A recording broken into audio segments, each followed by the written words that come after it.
in companies that this sounds more adventurous for, I would say we all love to go to the movies. It doesn't matter, I think, where you work or what kind of background you have. So it's sort of like a general thing that we like.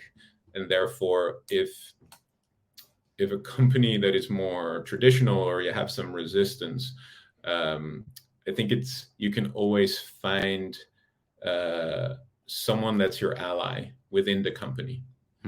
And I think that finding those connections and relationships that will actually help you go into that space together is something that works really well.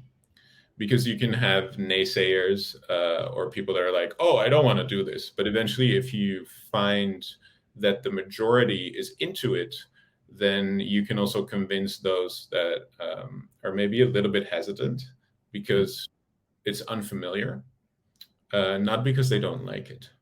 Because I think there's like the resistance comes from a very long standing culture that whatever is happening isn't allowed or is strange or isn't worthwhile.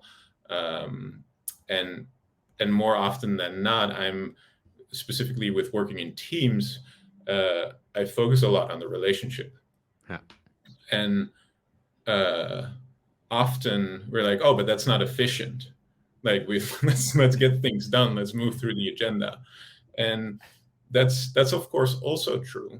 But I'm always curious or surprised that if we focus on the relationship specifically at the beginning of a project, then that will eventually give us so much more time because we can work well together